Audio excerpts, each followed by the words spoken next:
it's not the end of the world because you can achieve your full potentials. Guys, before we go into the presentation that happened this afternoon and the whole drama that comes with the shipping in the house and how these pairs are already having problem, especially the people that are couples in the house, let's talk about the housemate confidence.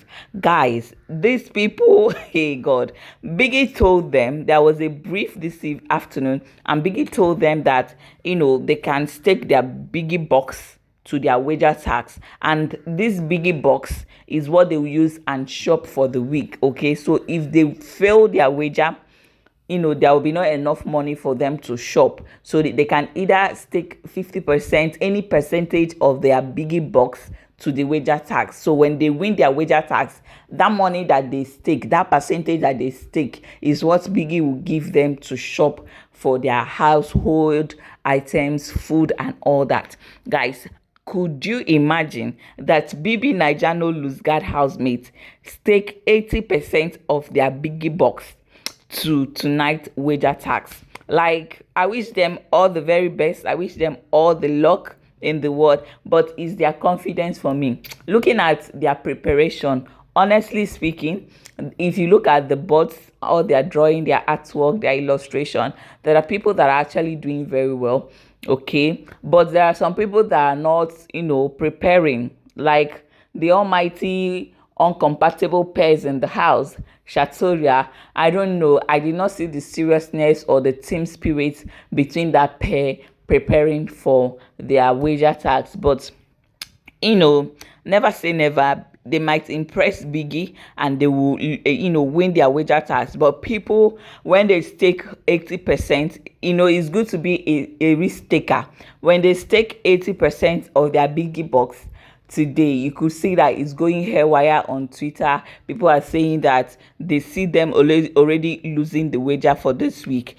And guys, Victoria said that the eggs in the house has already finished. So hunger is creeping in small. So imagine them losing their wager for this week. Or more, hunger will wire all of them. Guys, I am rooting for the housemates. I am wishing them all the very best, because staking 80% means that if they lose, they might just have 20% to shop for a few things. Okay, for a few things.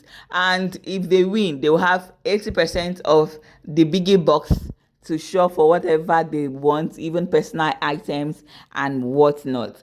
Anyway, guys, this afternoon presentation was so funny, so impressive. At the same time, it was a mixed feeling, but I enjoyed it.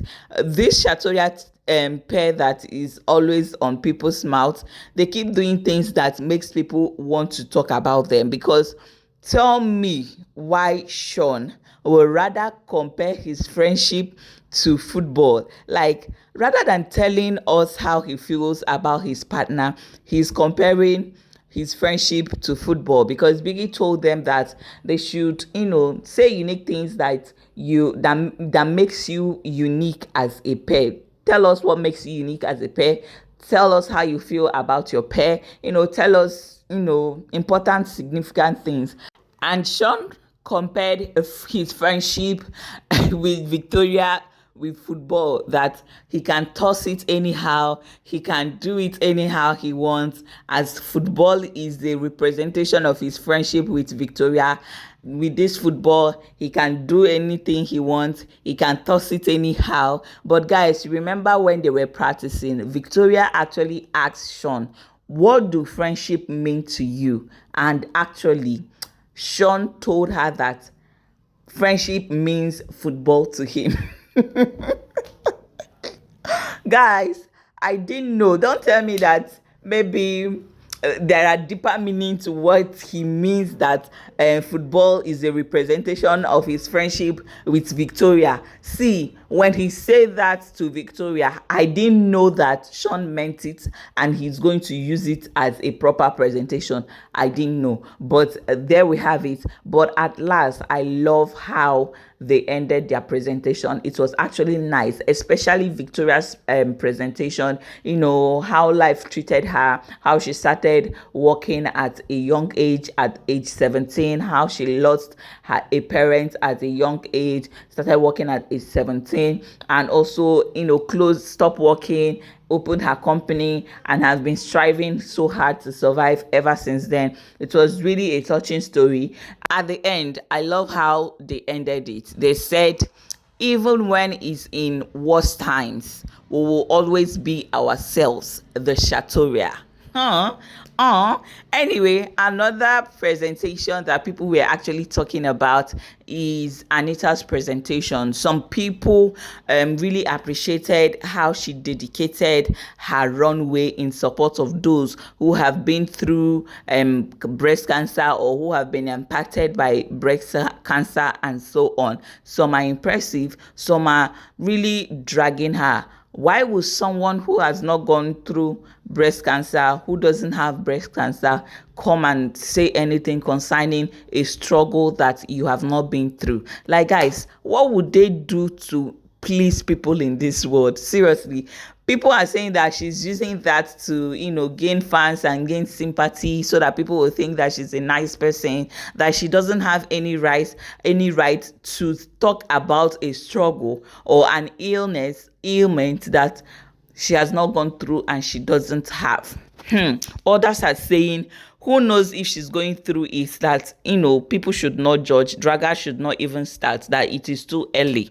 Guys, I don't know what you think, but I feel like Anita, dedicating her runway to people who has been impacted by breast cancer or suffered it or is going through it, is coming from a good place. I think she is just supporting and creating awareness, enlightening people about it and all that. So I don't think she should be dragged. I don't think anybody should use sickness to gain sympathy or to gain fans. It's real. If you go to hospital, you know that people are going through a lot. You shouldn't use sickness for any excuse or any something that, or to deceive people. You understand that kind of a thing. Moving forward, let me know what you think about their presentation in general, guys. Hey, ZINWE, that is Zion and Chinwe, the boyfriend and girlfriend that launched the Big Brother show for us, that opened the house for us.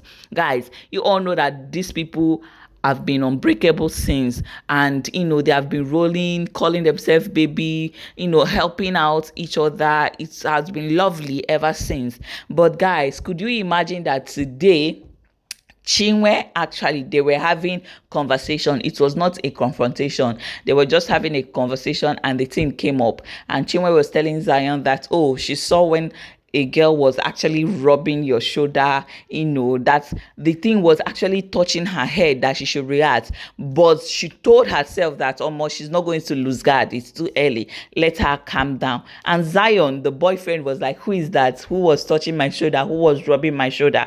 And Chinwe was, you know who was rubbing your shoulder. Let it not be what I'm thinking, and let it not pass that, and let it not repeat itself. Like this couple that I've been admiring how they have been close and tight, unbreakable. I just hope that nobody will break it. But because I love buzzwords and drama and chaos in Big Brother show, I love entertainment. I just hope that somebody will have the balls to, go for Zion. And let's see what happens. Let's see how Chinwe will react. Let's see how Chinwe is going to handle the heat and all. But moving forward, give me a thumbs up, subscribe. I'll be waiting for you down the comment section to know what you feel and think. And guys, don't forget that there is this ship called Shelly ship. That is SHUAN and Nelly. Because of the single fact that SHUAN was actually dressing and, arranging Nelly's hair, people are running with it. Oh, check on Wanio. Shelly sounds more better for them, that they will like a sheep. They look good together. Guys, like SHUAN is not bad looking. He will look good with any girl. So there's nothing special, but let's see how it goes. Thank you and God bless you for watching. Love you guys.